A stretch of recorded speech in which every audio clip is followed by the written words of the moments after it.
반갑습니다. 저는 두 아이를 키우며 회계 일을 하고 있는 40대 워킹맘입니다. 바쁜 일상 속에서도 썰밥님이 읽어주시는 사연 꼬박꼬박 잘 챙겨 듣고 있는데요. 듣다 보니 문득 제 이야기도 하고 싶어져서 이렇게 글을 쓰게 됐어요. 지금으로부터 약 10년 전 있었던 끔찍한 악연에 대한 이야기랍니다. 마지막에 통쾌한 사이다가 기다리고 있으니 꼭 끝까지 들어주세요. 그럼 시작해 볼게요. 어린 시절 가장 잊지 못할 사건을 꼽으라고 하면 역시 아버지의 죽음이 아닐까 싶어요. 저희 아버지는 원래 섬유 공장에서 일하셨는데요. 제가 10살쯤 됐을 무렵 공장 지게차에 치이며 세상을 떠나셨죠. 대부분의 죽음이 다 그렇겠지만 너무나 갑작스럽고 황망한 이별이었어요. 죽음이 뭔지도 잘 모르는 나이였지만 이제 아버지를 다시 볼 수 없다는 것만은 알고 있었죠. 엄마의 품에 안겨 몇 날 며칠 얼마나 울었나 모르겠어요. 저희 엄마는 절망과 비통 속에 잠겨 있을 틈도 없었답니다. 하루아침에 본인은 물론 어린 저의 생계까지 책임져야 하는 집안의 가장이 되었으니까요. 모종의 이유로 가족들과 연을 끊고 살던 엄마는 기댈 만한 친정도 없었고요. 가난한 농사꾼이었던 시부모님도 저희 모녀를 도와줄 여력이 없었죠. 엄마는 식당 설거지, 요구르트 배달, 건물 청소 등 돈이 되는 일이라면 뭐든 다 하셨어요. 그래도 아버지가 살아계실 때와는 비교도 할 수 없을 만큼 경제 사정이 나빠졌는데요. 그 시기 저희 모녀 운세가 참 지독했는지 얼마 안가 또 할아버지가 중풍으로 쓰러지셨고요. 어마어마한 병원비 때문에 그나마 하나 있던 전셋집도 빼줘야 했죠. 결국 엄마는 숙식 제공이 되는 일자리를 알아보기 시작하셨는데요. 혼자면 모를까 저라는 혹이 하나 딸려 있으니 일을 구하는 게 영 쉽지 않았어요. 결국 저를 할머니 할아버지가 사는 시골집으로 보내려고 하셨는데요. 운 좋게 지인분을 통해 숙식 제공이 되는 파출부 일을 소개받으셨어요. 주인집이 양해를 해줘서 그 집 마당 한쪽에 있던 창고방에서 저도 엄마와 같이 살 수 있게 됐죠. 그 집은 저희 지역에서 꽤 잘 사는 집으로 소문나 있었는데요. 주인집 아저씨가 영화 수입 사업을 하는데 연간 벌어들이는 돈만 수십억이 넘는다고 하더군요. 모르고 싶어도 모를 수가 없었어요. 그 집 아주머니가 입만 열면 그렇게 자랑을 해댔으니까요. 저희 엄마가 일찌감치 남편과 사별한 걸 뻔히 알면서도 눈치가 좀 없었죠. 아휴, 우리 남편이 이번에 들여온 영화가 또 대박이 났네. 상영 기간은 몇 달 더 늘릴 건가 봐. 그래요? 축하드려요, 사모님. 아이, 축하는 무슨, 이젠 기쁘지도 않아. 우리 남편 일 바쁘다고 집에 잘 붙어있지도 않은걸. 이제 더 바빠지겠네. 그래도 사장님이 사모님 생각 많이 하시는 것 같던데요. 그건 그렇지. 미안하다고 내가 갖고 싶다는 건 다 사주긴 하는데 이번 내 생일에도 글쎄 땡땡 브랜드 가방을 색깔별로 싹 사다 줬잖아. 고민을 가장한 자랑에도 엄마는 그저 웃으며 열심히 들어줬어요. 옆에서 숙제를 하고 있던 저는 그 대화를 들으며 어찌나 화가 치밀던지요. 엄마가 너무 가여웠어요. 남의 집 살림하느라 고운 얼굴이 다 상해버린 엄마를 보면서 어떻게든 성공하고 싶다는 생각이 들었죠. 엄마도 주인집 아주머니 못지않게 좋은 집에서 호강하며 살게 해주고 싶었어요. 어린 제가 할 수 있었던 유일한 성공 방법은 공부뿐이었어요. 그전에도 성적이 그리 나쁜 편은 아니었는데요. 주인집에서 더부살이를 하게 되면서부턴 더욱더 악착같이 공부했죠. 덕분에 제 성적은 날이 갈수록 쑥쑥 올라갔고요. 지역에 있는 명문고등학교에 수석으로 입학할 수 있었네요. 그런데 그게 지옥의 시작이었어요. 주인집 부부에겐 저와 나이가 같은 동갑내기 딸이 한 명 있었는데요. 하필이면 저랑 같은 반이 됐는데 공부를 엄청 못했거든요. 뒷돈 주고 부정 입학했다는 카더라까지 있는 애였죠.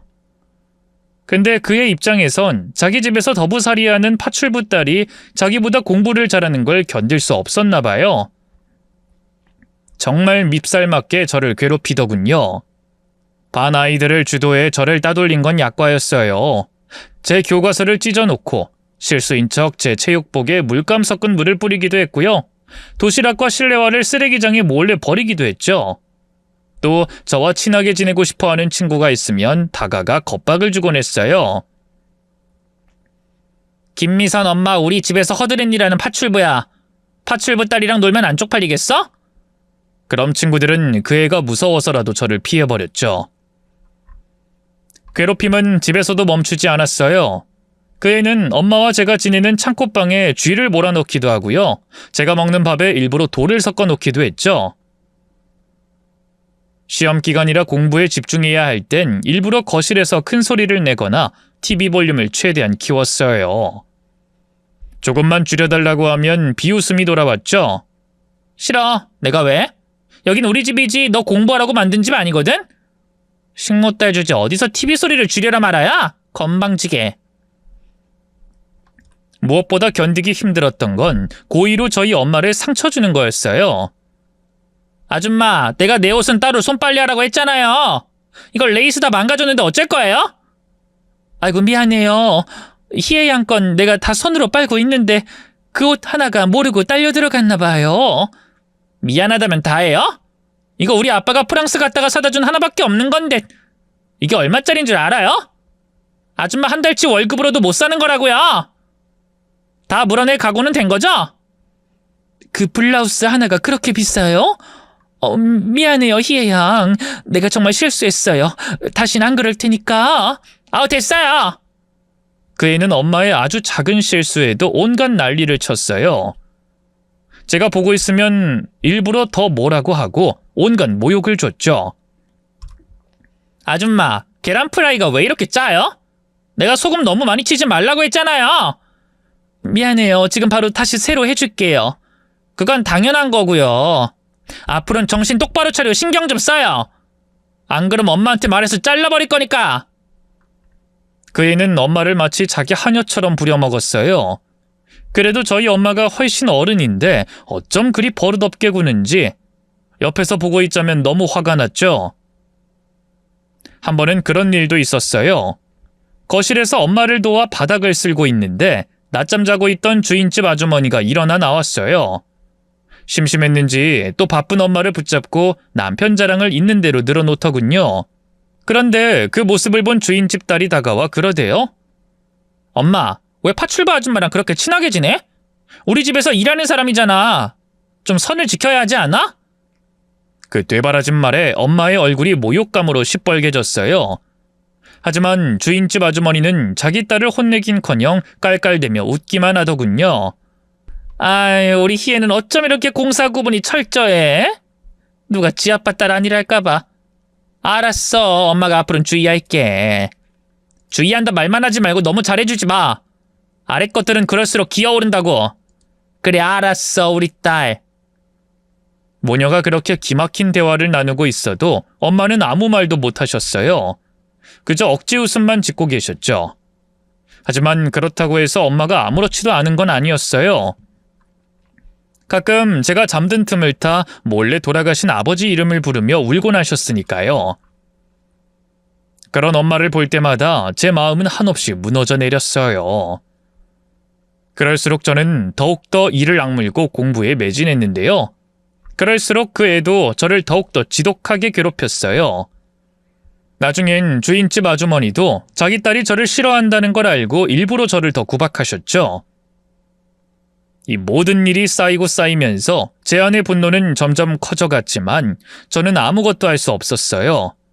그저 참는 것밖엔요. 이 집에서 쫓겨난다면 힘들어지는 건 제가 아니라 엄마였으니까요. 엄마도 그런 제 마음을 안 걸까요? 때때로 저를 달래듯 미선아, 조금만 참자. 너 대학만 가면 우리 이 집 떠날 거니까 라고 말씀하곤 하셨죠. 그 말이 저를 견디게 했네요. 그렇게 시간은 빠르게 흘러 어느덧 저는 고등학교 3학년이 됐어요. 수능이 코앞이라 잠까지 줄여가면서 공부에 매달렸죠. 그날도 평소처럼 학교 자습실에서 늦게까지 공부하다 집에 왔는데요. 마당에 나와 있던 주인집 딸이 갑자기 절 부르더군요. 야, 너 잠깐 이리 와봐. 무슨 일인데? 오라면 올 것이지 말이 많아. 기분이 나빴지만 무슨 얘기를 하려나 싶어 일단 따라갔어요. 잠시 주변에 누가 지나가는 사람이 있나 확인하던 그 애가 이윽고 저를 향해 말했죠. 너 나 대신 수능 좀 봐줘야겠다. 순간 어이가 없어서 웃음이 나올 지경이었어요. 네 수능을 왜 내가 봐줘야 해? 너 미쳤니? 그럼 난. 어차피 넌 공부 잘하니까 1년 재수해도 별 상관없잖아. 수험증 위조해주는 업자가 있다니까 내 수험증에 네 사진 붙여두면 본인 확인할 때도 안 걸릴 거야. 정 안 되면 시험 감독관을 매수해도 되고. 미리 계획해둔 것처럼 황당무계한 소리를 늘어놓는 주인집 딸을 보고 있자니 기가 막혔어요. 말이 되는 소리를 해. 난 그런 범죄 저지를 생각 없으니까 다른 사람 알아봐. 1,000만 원이면 되겠어? 뭐? 나 대신 시험 봐주면 1,000만 원 주겠다고. 우리 엄마랑도 다 얘기된 거야. 그리고 그동안 우리 집에서 너랑 니네 엄마 꽁으로 먹여주고 재워줬는데 이 정도는 해줄 수 있지 않아? 난 그깟 1,000만 원에 내 양심 안 팔아. 그리고 꽁으로 먹고 자긴? 우리 엄마가 이 집에서 한시도 못 쉬고 일하고 있는 건 안 보이나 보지? 제 이빠른 말에 주인집 딸의 표정이 구겨졌어요. 이게 진짜 따박따박 말대꾸하네? 야, 너 거진 거 뻔히 아는데 무슨 돈 1,000만 원이 별거 아닌 척해. 그렇게 해서 네 몸값 올리려는 수작인가 본데? 수작 아니야. 더 할 말 없으면 난 간다. 저는 주인집 딸이 하는 말을 끊고 집 안으로 들어왔어요. 그걸로 상황은 일단락됐다고 생각했는데요. 며칠 뒤 주인집 아주머니가 저를 불러 한 번 더 부탁하더군요. 미선아, 우리가 오죽하면 이러겠니? 이번에 우리 남편이 얘 성적 보고는 노발대발 난리가 났어. 무조건 서울에 있는 이름 있는 대학 들어가라는데 그게 말이 쉽지. 당장 시험이 1년도 안 남았는데 어떡하니? 한 번만 아줌마 도와주면 아줌마가 이 은혜 절대 잊지 않을게. 1,000만 원 주는 건 물론이고 너 다시 시험 볼 때까지 전폭적으로 지지해주마. 응? 그건 이미 희애통해서 싫다고 했는데요. 그렇게 싫다 하지 말고. 진짜 왜 이러세요? 이거 엄연한 위법행위인 거 모르세요? 그 순간 애처로운 표정을 짓고 있던 주인집 아주머니의 표정이 싹 바뀌었어요. 아니, 어른이 이렇게까지 부탁하는데 계속 싫다 하는 건 어디서 배운 버르장머리야? 너 안 되겠다. 아줌마 어딨어요? 주인집 아주머니는 주방에서 일하고 있던 저희 엄마를 불러냈어요. 결국 엄마도 자초지종을 다 알게 됐죠. 아니, 솔직히 아줌마 입장에서도 나쁜 제안 아니잖아요. 돈 1,000만 원이 남의 집 개 이름도 아니고 얼마나 큰 돈이에요. 그 돈이면 아줌마도 얘도 팔자 피는 건데 어쩜 미선이 얜 이렇게 지밖에 모르고 이렇게 이기적인 건지. 아줌마가 얘 좀 설득해봐요. 솔직히 엄마가 아줌마 말에 혹해서 저를 나무랄까봐 걱정도 했는데요. 엄마는 침착한 표정으로 주인 아주머니를 향해 말했어요. 죄송하지만 사모님, 저희 딸은 이기적인 게 아니라 똑똑하고 도덕적인 거예요.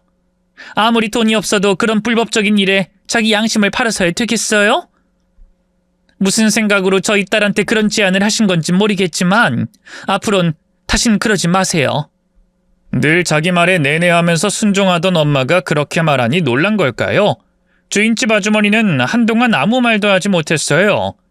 그러자 옆에서 잠자코 있던 주인집 딸이 앞으로 나서더군요. 아줌마, 파출부 주제 어디 주인한테 훈수질을 해요? 미쳤어요? 아줌마 진짜 잘리고 싶어? 주인집 딸의 고함에도 엄마의 표정은 단단하기만 했어요.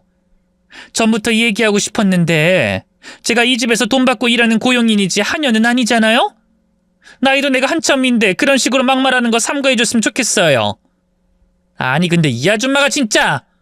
아줌마, 당장 아줌마 딸 설득해서 나 대신 시험 치게 해요. 안 그럼 진짜 쫓아내버릴 거니까. 솔직히 아줌마 딸이 공부 잘하는 것 빼고 잘난 게 뭐가 있는데. 끼키야 일반 회사 들어가서 평생 나나 우리 아빠 같은 사람 밑에서 부림당할 팔점에서 돈 1,000만 원 주겠다면 감사합니다 해야지. 뭐가 그렇게 잘났다고 콧대를 세우냐고. 하긴 이렇게 머리가 나쁘니까 남편 죽고 고작 더부살이 파출부 일이나 하고 있겠지. 그 모욕적인 말에 더는 참을 수 없었어요. 야, 너 말 다 했어?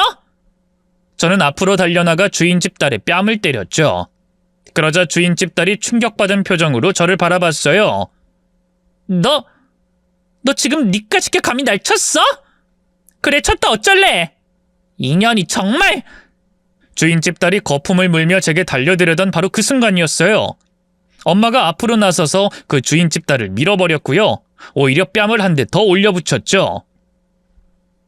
그러자 주인집 딸은 물론이고 황망하게 상황을 지켜보던 주인집 아주머니도 부들대기 시작했어요. 아니 아줌마 지금 내가 보는 앞에서 내 딸 때린 거야? 네, 애가 너무 버릇이 없어서 좀 때렸어요. 오냐오냐 키우시니까 딸이 이렇게 형편없어진 거 아니겠어요? 공부 못하는 거야 머리가 나쁘구나 하고 넘기는데 인성이 안 된 건 결국 가정교육 문제거든요. 뭐라고? 아줌마 진짜 잘리고 싶어? 네, 자르세요. 아니 제발로 그만두고 나갈게요. 저도 더는 이런 집에서 제 딸하고 같이 못 있겠네요. 엄마는 그 길로 짐을 싸서 저를 데리고 집을 나섰어요. 부들대며 어쩔 줄 몰라 하는 그 집 모녀를 보고 있자니 어찌나 속이 시원하던지 한편으로는 걱정도 되더라고요. 앞으로 어떻게 해야 좋을지 말이죠. 그래서 엄마가 절 데리고 야간 고속버스에 올랐을 때 조심스럽게 물어봤어요. 엄마, 이제 어떡해? 우리 어디로 가? 서울로 가자. 거긴 일자리가 넘쳐난다는데 뭐라도 할 수 있겠지. 우선 너 전학수속부터 밟고. 시험이 얼마 안 남았는데 갑자기 이렇게 돼버려서 어쩌냐. 괜찮아. 공부야 뭐 어디서든 할 수 있는걸. 미안하다 미선아. 진작에 이렇게 했어야 했는데. 엄마가 미안하긴 뭐가 미안해. 그날 밤 버스에서 저희 모녀는 서로를 끌어안고 눈물을 쏟았어요. 불안한 앞날 때문에 두려웠지만 그래도 엄마가 있었기에 용기를 낼 수 있었죠. 서울에 도착하자마자 엄마는 작은 고시원 방을 구했어요. 그곳이 저희 모녀의 새 둥지였죠. 창문 하나 없는 답답한 방이었지만 엄마와 함께 있다는 사실만으로도 든든했네요.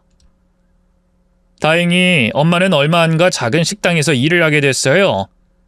몸은 더 힘들어졌지만 남의 집 살이를 안 해서 그런가 이 마음만큼은 편하다고 하더군요. 그런 엄마를 보며 저는 꼭 성공하겠다는 다짐을 하루에도 수십 번씩 했네요. 학교를 마치면 도서관에서 시간을 보내며 공부에 매진했어요. 주말엔 학원에서 아르바이트를 했고요. 남는 시간엔 시험 준비를 했죠. 서울의 집세와 물가는 살인적이라서 엄마 혼자 벌이로는 감당할 수가 없었거든요. 그렇게 죽을 힘을 다한 끝에 저는 명문대학에 장학생으로 입학할 수 있었어요.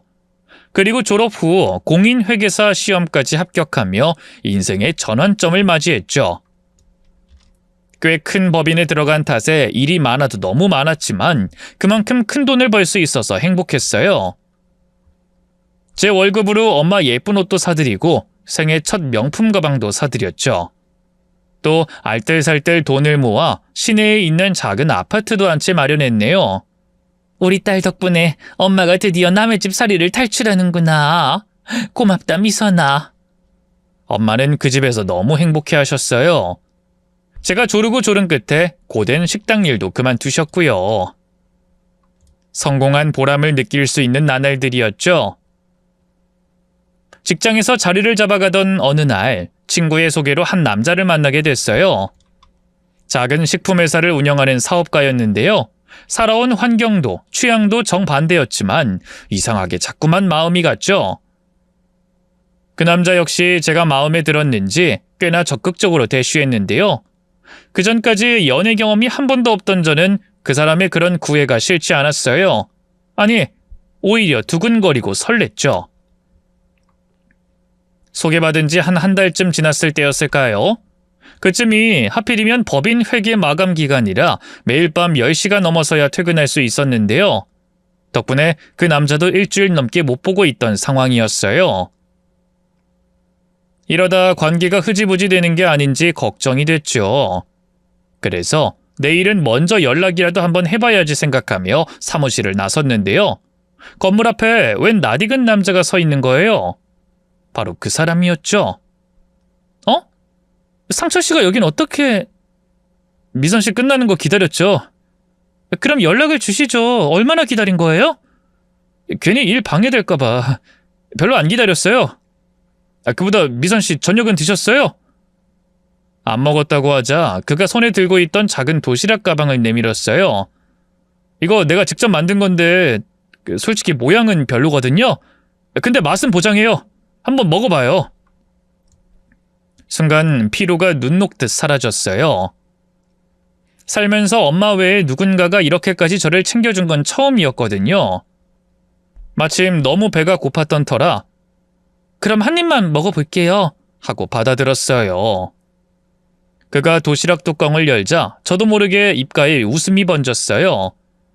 이거 오므라이스네요? 네, 미선 씨가 전에 오므라이스 좋아한다고 했던 게 생각나서 제 사소한 말 한마디도 기억하고 있던 그 마음이 너무 고마웠어요. 그날 저희는 인근 공원 벤치에 나란히 앉아 도시락을 나눠 먹었는데요. 도시락을 다 먹어갈 때쯤 그가 진지한 표정으로 고백을 하더군요.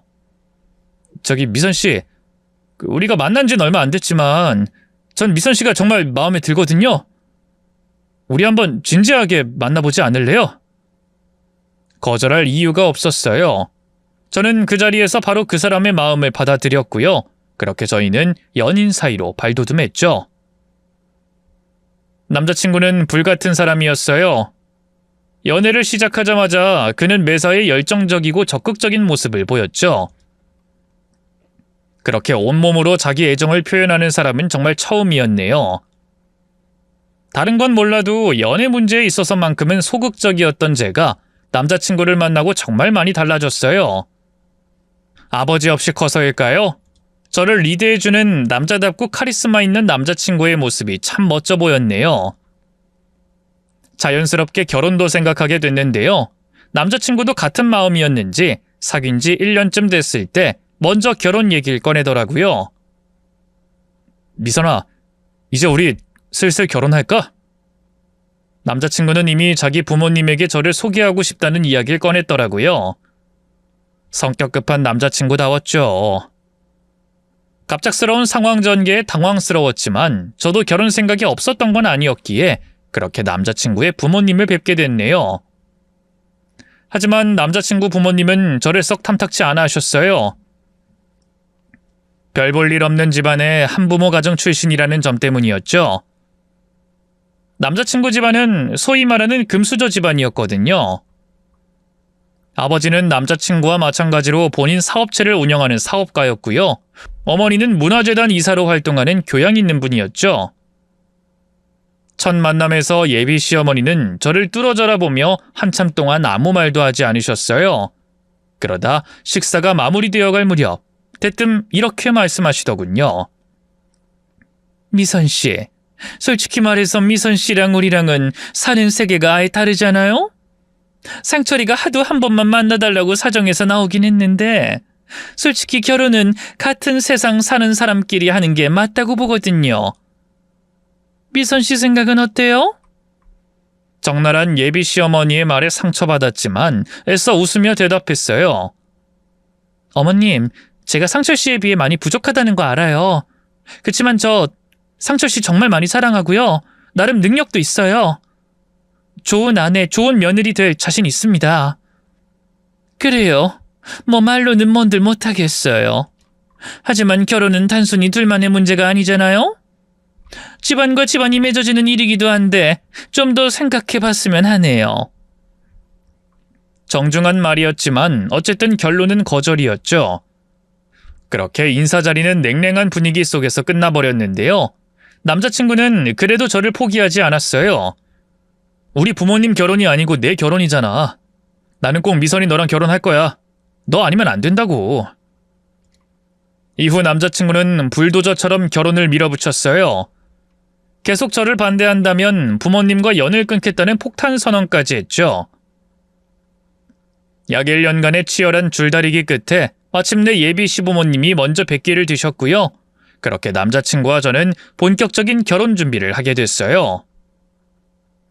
몰랐는데 결혼 준비가 정말 손이 많이 가더라고요. 특히 예비 시아버지도 남자친구도 사업하는 사람들이라 청첩장 뿌릴 곳이 너무 많았어요. 평일 저녁은 물론이고 주말까지 계속 남자친구와 함께 여기저기 다니며 청첩장 모임을 했죠. 그날도 그랬어요. 회원제 와인바에서 남자친구 친구들을 만나는 자리였는데요. 낯선 얼굴들 속에 왠지 모르게 익숙한 얼굴이 하나 있더군요. 다름 아닌 주인집 딸이었죠. 그애 역시 저를 알아봤는지 바로 얼굴색이 파리해지더군요. 그 모습에 눈치 빠른 남자친구가 먼저 운을 뗐어요. 뭐야? 둘이 아는 사이야?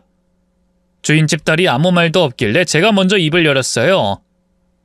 나 서울 오기 전에 땡땡시 살았다고 했잖아. 그때 같은 고등학교 다녔어. 아 진짜?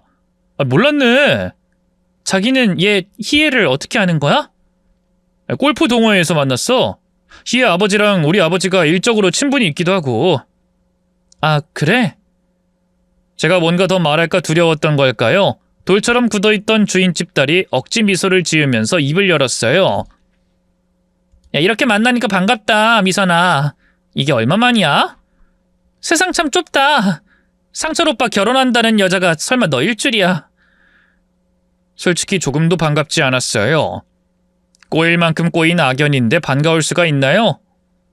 고민하다가 그날 집에 돌아오는 차 안에서 남자친구에게 모든 걸 솔직하게 털어놨어요. 나 아버지 돌아가시고 참 힘들게 살았다고 했잖아. 고등학교 때 우리 엄마 나 먹여 살리려고 숙식 파출부 일도 했었거든. 근데 그게 박희애 걔네 집이었어. 아 진짜? 그럼 희애랑 아예 한 집에서 살았던 거야? 응. 자기는 걔를 어떻게 생각하는지 모르겠지만 걔 정말 지독하게 날 괴롭혔어. 내가 공부를 잘하는 게 질투가 났는지 뭔지 반 애들 주동해서 나 따돌리기도 했고. 진짜? 희애가? 걔 생긴 거랑 다르게 엄청 성격 좋고 둥글둥글해서 애들이 다 좋아하는데? 강량약 강이라 그래. 자기보다 못하다고 생각하는 사람들한테만 그러거든. 자기 대신 수능 쳐달라고 안 그럼 자기네 집에서 나랑 우리 엄마 내쫓겠다는 겁박까지 했던 애야. 아무리 지난 일이라고 해도 오늘 그 애 보니까 옛날 일 떠올라서 너무 괴로웠어. 나 절대로 박희애 걔는 내 결혼식에 초대하고 싶지 않아. 자기도 희애랑 서서히 거리 뒀으면 좋겠어. 남자친구는 제 말에 잠시 고민하더니 고개를 끄덕였어요. 미선이 너한테 그런 아픈 과거가 있는 줄 몰랐네. 걱정하지 마. 난 우정보다 사랑이 더 우선인 놈이니까. 결혼식에도 절대 안 부를게. 남자친구의 그 말을 믿었어요. 하지만 한 일주일쯤 지났을까요? 평소처럼 퇴근 후 남자친구를 만나 청첩장 모임을 가던 중 갑자기 남자친구 핸드폰이 울리기 시작했어요. 핸드폰이 운전석 옆에 꺼내져 있어서 저도 액정에 뜬 이름을 봤는데요. 글쎄 주인집 딸의 이름이 뜨는 게 아니겠어요? 그걸 인지한 순간 손이 먼저 나갔어요. 여보세요? 박희애, 네가 내 남자친구한테 전화는 왜 해? 그게 친구끼리 전화도 못해? 너야말로 상철 오빠 전화를 왜 네가 받는데? 내 남자친구 지금 운전 중이야. 그대로 뚝 전화가 끊겨버렸어요. 저는 바로 남자친구에게 물어봤죠. 얘가 자기한테 전화를 왜 해? 글쎄, 뭐 물어볼 거라도 있었나? 내가 연락하지 말라고 했잖아. 자기가 먼저 전화한 걸 어째. 그래도 친구인데 차단할 순 없잖아. 진땀을 흘리며 해명하는 남자친구의 얼굴이 아무래도 이상했어요. 뭔가 찜찜한 기분에 남자친구 핸드폰을 열어 문자 메시지 내역을 살펴봤죠. 그런데 웬걸 꾸준히 주인집 딸과 연락을 하고 있었더라고요. 내용은 단순한 안부와 잡담뿐이었지만 그 순간 제 머릿속은 하얘졌어요. 이게 뭐야? 자기 나한테 희애랑 연락 안 한다고 했잖아. 제가 따져 묻자 남자친구는 당황한 표정을 지었지만 곧 체념한 듯 입을 열었어요. 미안해 미선아. 근데 희애가 왜 자기 안 만나주냐고 하도 난리를 쳐서 네 말만 듣고 그러는 게 어딨니? 들어보니까 맞는 말 같아서. 어쨌든 양쪽 얘기를 다 들어봐야 하는 거니까. 그래서 따로 만났다는 거야? 아니야 아직 만나진 않았어. 거짓말하지 마. 문자 싹 다 다시 확인해볼까? 아니, 그게... 차마 말을 잇지 못하는 남자친구를 보면서 실망감이 해일처럼 밀려왔어요. 어떻게 이럴 수가 있어? 내 인생에서 절대 다시 보고 싶지 않은 그 원수 같은 계집애랑 몰래 연락하고 만나기까지 하다니. 적어도 만나기 전에 나한테 말이라도 했어야 하는 거 아니야? 이렇게 몰래 연락하는 건 뭐야? 그게 괜히 네가 또 불안해하고 예민해질까 봐. 그래도 이건 아니지. 약속을 어긴 거잖아. 나랑 결혼하기로 해놓고 이렇게 나한테 상처 준 사람하고 뒤에서 몰래 연락하는 게 맞다고 생각해? 그럼 내가 어떻게 자기를 믿고 결혼하겠어? 미안해, 미선아. 다신 안 만날게. 연락도 안 할게. 화내지 마, 응? 남자친구는 뒤늦게 싹싹 빌었지만 이미 저는 너무 큰 상처를 받은 상태였어요. 제가 좀처럼 마음을 풀지 못하자 남자친구도 지쳤는지 나중엔 화를 내더군요. 미선이, 너 너무 예민한 거 아니야? 막말로 내가 희애 걔랑 바람을 피운 것도 아닌데 희애 말 들어보니까 너도 별로 잘한 거 없더만. 공부 잘한다고 맨날 희애 무시하고 그랬다며. 그 말에 기가 막혀 헛웃음이 나왔어요. 뭐? 자기 지금 걔 말을 믿는 거야? 그게 아니라 이 사람 관계라는 게 그렇잖아. 어떻게 한쪽만 일방적으로 잘못을 했겠어. 그냥 서로 오해가 쌓이고 하다 보니까. 자기 그거 지금 세상의 모든 왕따 피해자들한테 상처 주는 말이야. 알아? 무슨 또 그렇게까지 비약을 해. 저희의 말다툼은 끝날 듯 끝나지 않았고요. 서로 감정이 격해지면서 결국 냉전 상태에 빠졌어요. 저는 화가 나서 며칠 동안 연락을 끊었고 남자친구 역시 먼저 사과할 생각이 없는지 연락이 없더군요. 그렇게 어색한 시간이 흘러가고 있던 어느 날 남자친구가 갑자기 찾아왔어요. 당연히 사과하러 왔겠거니 했는데 웬걸? 남자친구가 너무나 충격적인 얘기를 꺼내더군요. 미선아, 너도 알다시피 요즘 우리 사이가 좀 그렇잖아. 이대로 결혼 진행하는 건 좀 아닌 것 같지 않아? 우리 관계를 진지하게 다시 생각해봐야 할 것 같아. 그 말에 가슴이 철렁 내려앉았어요. 무슨 소리야? 다시 생각한다니. 지금 파혼이라도 하자는 거야? 그래, 아무래도 내 마음이 여기까지인 것 같네. 미안하다, 미선아. 그 말에 저는 그대로 무너졌어요. 물론 남자친구에게 실망하긴 했지만 그때까진 사랑하는 마음이 더 컸으니까요. 어떻게 그런 말을 해? 이미 식장도 잡았고 청첩장도 다 돌렸는데. 날 사랑한다며? 나 아니면 안 된다며? 미안하다. 뭐라고 더 할 말이 없네. 식장이나 신혼여행 예약해둔 건 전부 내가 다 취소할 테니까 미선이 넌 신경 쓰지 마. 남자친구는 언제 그렇게 저를 쫓아다녔냐는 듯 매정하게 돌아섰어요. 그리고 더는 제 연락을 받지 않았죠. 결혼까지 생각했던 남자에게 그렇게 실현당하고 나니 정말 죽을 것 같더군요. 뭘 먹기만 해도 다 개워낼 정도로 몸도 마음도 많이 망가졌죠. 엄마도 정말 걱정 많이 하셨어요. 미선아, 그냥 인연이 아니었던 거라고 생각해라. 또 좋은 남자 만날 수 있을 거야. 이렇게 힘들어하는 널 보니까 엄마도 너무 힘들어. 나 괜찮아, 엄마. 걱정하지 마. 말은 그렇게 해도 그 뒤로도 참 많이 힘들었어요. 그래서 일로 도망쳤죠. 일을 할 때만큼은 아무 생각도 하지 않을 수 있었으니까요. 그날도 그랬어요. 주말이었지만 굳이 회사로 출근해 쌓아둔 일을 하고 있었는데요. 갑자기 핸드폰으로 문자가 한 통 왔어요. 김미선 신부님, 이따 식장에서 뵙겠습니다. 뭔가 하고 봤더니 전 남자친구랑 같이 예약했던 예식장 관계자가 보낸 문자더라고요. 달력을 보니 오늘이 원래대로라면 남자친구와 제가 결혼식을 치렀을 날짜더군요. 뭐야? 예약 취소한다더니 안 한 건가? 아님 식장에서 문자를 잘못 보냈나? 처음엔 그냥 대수롭지 않게 넘기려고 했는데요. 여자의 촉이라고 해야 할까요? 뭔가 자꾸만 쎄한 느낌이 들었어요. 일에 집중도 안 돼서 결국 보던 서류를 내려놓고요. 고민하다 택시를 타고 예식장으로 달려갔죠. 식장이 있는 건물에 도착한 순간부터 가슴이 미친 듯이 뛰기 시작했어요. 에스컬레이터를 타고 식장 앞으로 이동할 때까지만 해도 설마 했는데요. 이윽고 눈앞에 너무나도 충격적인 광경이 펼쳐졌어요. 다름 아닌 전 남자친구와 그 부모님이 웃는 얼굴로 하객들을 맞이하고 있었죠. 이내 저를 발견한 그 인간들의 얼굴이 당황으로 얼룩졌어요. 얼마나 서로 쳐다만 보고 있었을까요? 제가 먼저 침묵을 깨고 입을 열었어요. 이게 대체 뭐야? 자기가 여기 왜 있어? 식장 취소한 거 아니었어? 아니, 그게... 미선이 너야말로 여기 웬일이야? 식장에서 예약 문자가 날아왔길래 혹시나 하고 와본 거야. 근데 자기가 여기서 이렇게 새신랑처럼 예복을 입고 손님 맞이를 하네? 대체 나 말고 누구랑 결혼을 한다는 건데? 결혼은 무슨 결혼이야. 그런 거 아니야. 아니긴 뭐가 아니야. 신부 대기실에 있는 년 누구야? 나 만나면서 다른 년이랑 바람 피우고 있던 거야? 저는 눈이 뒤집혀서 신부 대기실 쪽으로 달려가려고 했어요. 저 아닌 다른 여자 그 누구라도 그렇게 반응했을걸요. 파혼을 통보한 전 남자친구가 한 달 만에 다른 여자와 식을 올린다면 말이에요. 그것도 제가 손수 발품 팔아 알아보고 예약했던 식장에서 말이죠. 제가 신부 대기실 쪽으로 이동하려 하자 전 남자친구가 저를 막아섰어요. 그리고 거칠게 뒤로 밀어버렸죠. 네가 뭔데 여길 와? 우린 이미 헤어졌고 넌 여기 올 권리 없어. 당장 여기서 꺼져! 거친 남자친구의 언행에 충격받은 것도 잠깐이었어요.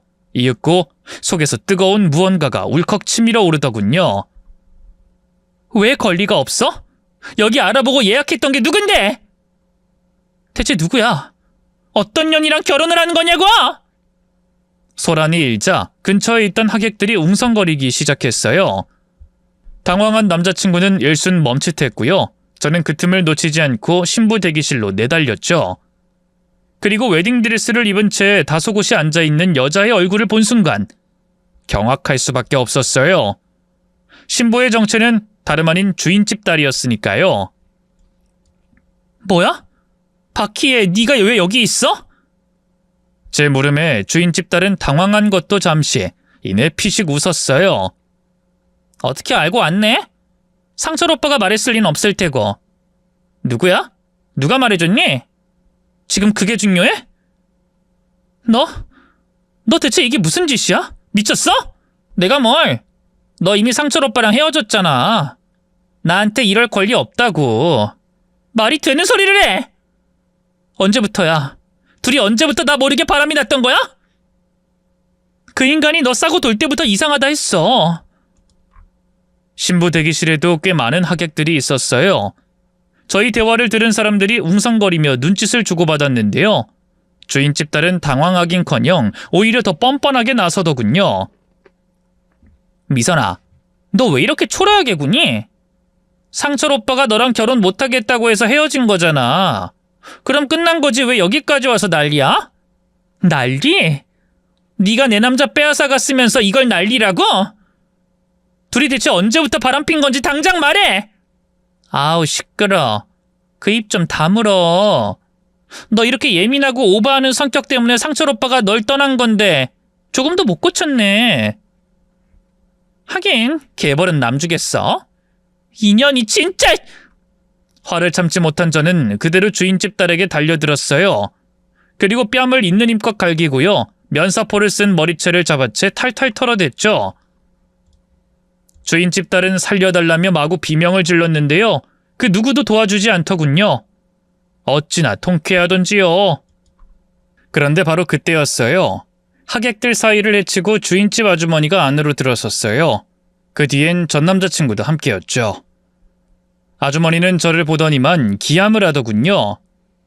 아니 너 대체 내 딸한테 무슨 짓이야? 아주머니는 달려와 저를 떼어내려 했어요. 이미 실컷 때려준 뒤였기에 저는 순순히 몸을 일으키고 아주머니에게 말했죠. 그건 제가 할 말이에요. 아줌마는 알았어요? 아줌마 딸이 남의 남자나 뺏는 상간녀짓 타고 다닌 거? 상간녀짓이라니? 네가 못나서 남자친구 빼앗긴 걸로 이렇게 분풀이하면 안 되지. 당장 돌아가거라. 보아하니 주인집 아주머니도 자기 딸이 결혼하는 남자가 제 전 남자친구라는 걸 다 아는 눈치였어요. 그 뻔뻔함에 기가 막히더군요. 그 사이 주인집 딸이 정신을 차리고 몸을 일으켰어요. 그리고 얼른 전 남자친구 쪽으로 달려가 엉엉 울더군요. 오빠 이게 뭐야? 저 기집애가 왜 식장까지 찾아온 건데? 미안해. 식장에서 문자를 잘못 보냈나 봐. 짜증나. 내 거를 좀 봐. 이제 어쩔 거야? 나 이제 온몸이 다 아파. 이러고 어떻게 식을 올리냐고. 그러게 내가 결혼식 좀 미루자고 했잖아. 왜 굳이 여기서 하겠다고 우겨서. 다른 데는 예약이 꽉 차 있었잖아. 나라고 오빠랑 전현이랑 결혼하려던 곳에서 하고 싶었는 줄 알아? 하루라도 오빠랑 빨리 식 올리고 싶었으니까 그렇지. 오빠는 내 맘을 그렇게 몰라? 내가 네 맘 왜 몰라. 전 남자친구는 제 앞에서 주인집 딸을 달래느라 바빴어요. 서로 두 손을 꽉 쥐고 아주 연병을 하더군요. 제 앞에서 하숙집 딸을 토닥이는 전 남자친구를 보면서 눈이 확 돌더라고요. 남아있던 일말의 사랑과 미련이 싹 떨어지더군요. 저는 그대로 달려가 전 남자친구의 뒤통수를 때렸어요. 야, 나랑 잡은 식장에서 다른 년이랑, 그것도 날 학창시절 내내 괴롭히던 가해자 년이랑 식을 올리는 네가 인간이야? 사람으로서 이게 할 짓이냐고! 제 일갈에 예식장은 아수라장이 됐어요. 구름처럼 몰려든 하객들은 여전히 수근거리느라 바빴고요. 몇몇은 어느새 사진까지 찍고 있었죠. 지인들 다 불러놓고 망신당한 주인집 딸과 전 남자친구는 당황해 어쩔 줄 몰라 했네요. 저는 기회를 놓치지 않고 하객들 앞에서 두 년놈의 비밀을 하나하나 폭로하기 시작했죠. 여러분, 이 두 사람이 얼마나 끔찍한 짓을 했는지 알려드릴게요. 이 여자는 학창시절부터 저를 괴롭히던 사람이에요. 제가 자기보다 공부 잘한다고 질투해서 교과서를 찍고 도시락을 쓰레기통에 버리던 애였죠. 심지어 저희 엄마가 자기 집에서 파출부 일을 하는 걸 빌미로 자기 대신 수능 시험을 쳐달라고 협박까지 했어요. 하객들이 술렁이기 시작했어요. 주인집 딸은 순간적으로 얼굴이 창백해졌지만 곧 되려 큰 소리를 치더군요. 그게 무슨 상관인데? 다 옛날 일이잖아. 옛날 일까지 들먹이면 나를 망신 주겠다는 거야? 옛날 일?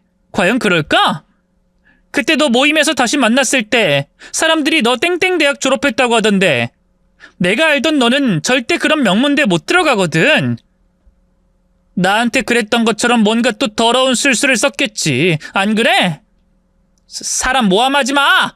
무슨 말도 안 되는 소리야. 고등학교도 뒷돈 주고 입학했다는 게 생각나서 그냥 찔러본 거였는데요. 일순 허물어지는 주인집 딸의 표정을 보면서 저는 직감했어요. 뭔가 뒤가 구린 짓을 했다는 걸 말이죠. 그래, 그럼 네가 어떻게 대학을 갔는지 다 털어보면 되겠네. 내가 네가 다닌 대학에 문의해서 입학과정 전부 다 조사할 거야.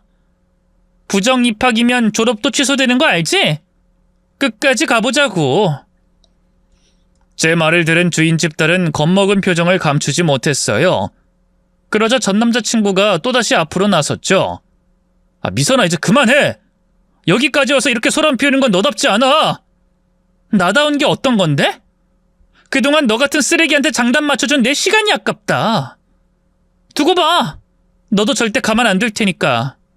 그렇게 저는 식장을 뒤집어 엎어놓고 그곳을 나왔어요. 결국 그날의 결혼식은 취소됐고요. 두 년놈은 저를 명예훼손으로 고소하겠다면서 길길이 날뛰었죠. 하지만 저라고 가만히 당하고만 있을 수 있나요? 저는 바로 흥신소와 변호사를 찾아갔어요. 그리고 주인집 딸과 전 남자친구를 대상으로 한 법적 대응을 시작했죠. 또 한편으로는 제 직업적 능력을 살려 전 남자친구의 사업체를 탈탈 털었는데요. 털어서 먼지 하나 안 나오는 사람 없다지만 결과는 제 예상보다 더 충격적이었어요. 전 남자친구는 회사 운영 과정에서 대규모 탈세를 저지르고 있었죠. 심지어 저질 외국산 원자재를 쓰면서 국산이라고 표기하는 등 소비자들을 속이기까지 했네요.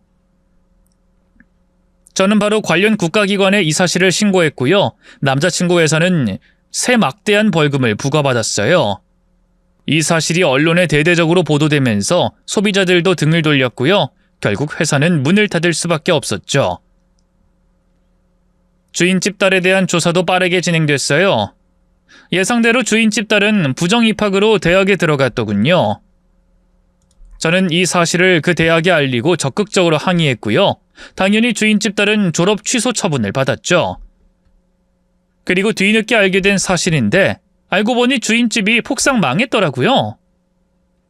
그 집 사장님이 돌아가시면서 사업체가 폭삭 무너져 내렸는데요. 세상 물정 모르는 주인집 모녀 둘이 전과 다름없이 사치를 펑펑 했나 보더라고요. 주인집 딸이 제 전 남자친구를 만나던 시점에 이미 진 빚만 3억이 넘었다고 하더군요. 그래서 그 빚을 청산하려고 원래는 다른 돈 많은 남자를 꼬시려고 했는데요. 중간에 빚이 있다는 사실을 들켜서 차였더라고요. 결국 목표물을 바꿔야 하는 상황이었는데 그쯤에 모임에서 만난 제 전 남자친구가 저와 결혼할 사이라는 걸 알게 된 거였죠. 그의 성격상 저에 대한 복수심 때문에 일부러라도 제 남자친구를 다음 표적으로 삼았을 거예요. 당장 빚을 갚아야 하니 결혼도 그렇게 서두른 거였더군요. 어쩐지 주인집 딸 성격에 제가 하려던 식장에서 그대로 전 남자친구와 결혼한다는 게 이상하긴 했어요. 그걸 진작에 알았으면 그냥 결혼하게 뒀을 텐데. 그럼 두 년놈 인생이 좀 더 꼬였을 테니까요. 뭐 그래도 전 남자친구와 마찬가지로 주인집 딸 역시 밑바닥 삶을 살게 된 건 마찬가지예요. 결혼이 무산되면서 자기 앞으로 있던 빚을 갚을 길이 없어지자 저를 찾아와 사정사정했는데요. 제가 싹 무시해버렸거든요. 미선아, 내가 잘못했어. 그래도 우리 옛날에 한 집 살던 정이 있는데 좀 도와주면 안 될까? 딱 1억, 아니 5천이라도 좋아. 아니 단돈 몇 천만 원이라도. 너 회계사로 성공해서 돈 많다며. 나 한 번만 살려주라, 응? 나 빚이 좀 있는데 그 빚 일부를 이번 달까지 못 갚으면 사채업자들이 날 죽일지도 몰라. 얼마나 겁박을 하든지. 오죽하면 내가 너한테까지 이렇게 부탁하겠어? 글쎄, 그건 내 알 바 아니지. 어떻게 알 바가 아니야. 내 결혼 망친 게 누군데. 그 뻔뻔한 말에 절로 피식 웃음이 나더군요. 그러게 누가 남의 애인 빼앗으래? 그것도 결혼까지 예정돼 있던 남자를? 내가 고르고 고른 식장에서 내 남자 손잡고 들어가려 하니 기분이 째지니? 너 옛날부터 나 엄청 질투했었잖아. 그렇게라도 내 거 뺏으니까 만족했어? 제 말에 주인집 딸이 입술을 깨물며 저를 노려봤어요. 하지만 그것도 잠시. 이내 자기 처지를 자각했는지 다급하게 고개를 숙이더군요. 미안해. 내가 잘못했어. 근데 나 진짜 일부러 그런 거 아니야. 옛날엔 내가 철이 없었잖아. 나도 옛날 생각하면서 후회 많이 했어. 그때 내가 정말 큰 잘못을 많이 했었구나. 미선이가 상처를 많이 받았었겠구나. 만나서 사과도 하려고 했는데 그럴 용기가 없었어. 그러다 그 모임에서 너 다시 만나서 얼마나 기뻤는데. 그래서 상철 오빠한테 말 좀 전해달라고 따로 연락했던 건데 갑자기 상철 오빠가 난 분명 딱 잘라 거절했었어. 근데 오빠가 먼저 매달린 거라고. 그 기막힌 거짓말에 코웃음이 나왔어요. 이미 전 남자친구와 주인집 딸이 나눈 문자를 흥신소통해서 다 확인한 상태였거든요. 제 결혼 상대라는 걸 알자마자 복수할 생각에 눈이 돌아놓고는 무슨 그런 말도 안 되는 소리라는 건지. 그 인간이 매달렸든 네가 먼저 매달렸든 나랑은 이제 아무 상관없어. 더는 너랑 말 섞고 싶지 않으니까 내 눈앞에서 꺼져. 미선아, 제발 내가 이렇게 빌게. 나 돈 좀 빌려주라. 응? 어릴 때 나랑 우리 엄마가 너한테 잘못 많이 한 거 알아. 원한다면 우리 엄마도 데려와서 빌게. 응? 그냥 말뿐인 줄 알았는데 처지가 워낙 급하긴 한가 보더라고요. 며칠 뒤 주인집 딸과 아주머니가 같이 찾아와서 또 제게 돈을 빌려달라며 사정 하더라고요. 이때다 싶어서 저도 우리 엄마를 불렀어요. 이 기회에 엄마가 당했던 지난날의 모욕을 되갚아주고 싶었거든요. 사과하고 싶어서 온 거죠? 그럼 우리 엄마한테도 무릎 꿇고 용서를 비세요, 둘 다. 제 말에 모녀는 모욕감에 입술을 깨문 것도 잠시, 이내 땅바닥에 무릎을 꿇고 고개를 조아렸어요. 그 모습에 어찌나 통쾌하던지요. 그래서 돈은 빌려줬냐고요? 아니요, 제가 미쳤나요? 저는 사과를 받자마자 이렇게 말했어요. 누가 봐도 진심으로 하는 사과가 아닌 것 같은데요. 울며 겨자 먹기로 하는 게 다 보여요. 그런 인간들한텐 저도 돈 빌려주고 싶지 않으니까 이만 돌아가세요. 그러자 주인집 딸의 얼굴이 창백하게 질렸어요. 뭐야, 말이 다르잖아. 우리 엄마까지 데려와서 사과하면 돈 빌려주겠다며. 내가 언제? 생각해본다고 했지. 생각해봤는데 역시 안 되겠는 걸 어떡해. 됐으니까 이만 돌아가. 저는 매달리는 주인집 딸과 아주머니를 뿌리치고 엄마와 같이 등을 돌렸어요. 제 인생에서 가장 속 시원했던 순간이었네요. 결국 두 모녀는 빚을 청산하는 데 실패했고요. 지금은 사채업자들을 피해서 떠돌이의 삶을 살고 있다고 하더군요. 반면 저는 행복하게 잘 살고 있어요. 좋은 남자를 만나 결혼도 했고요. 눈에 넣어도 안 아플 만큼 소중한 두 아이도 키우고 있답니다. 늘 바람하지 않던 따뜻한 가정을 꾸린 셈이죠. 물론 때때로 과거의 기억 때문에 괴로울 때도 있어요. 학창시절에 파출부 딸이라는 이유로 따돌림을 받았던 일이나 한때나마 믿고 사랑했던 남자가 절 배신했던 일. 과거는 아무런 힘도 없지만 그래도 결코 지워지지 않는 법이니까요. 하지만 그럴 때마다 든든한 제 편인 남편과 아이들의 얼굴을 봅니다. 그럼 또 금세 웃음이 나거든요. 행복이 뭐 별거 있나요? 내가 사랑하는 사람들과 함께 일상을 살아가는 것, 그게 바로 행복이죠. 앞으로도 이 행복을 지키기 위해서 열심히 최선을 다하려고요. 긴 얘기 들어주셔서 고맙습니다. 모두 건강하시고 새해 복 많이 받으세요.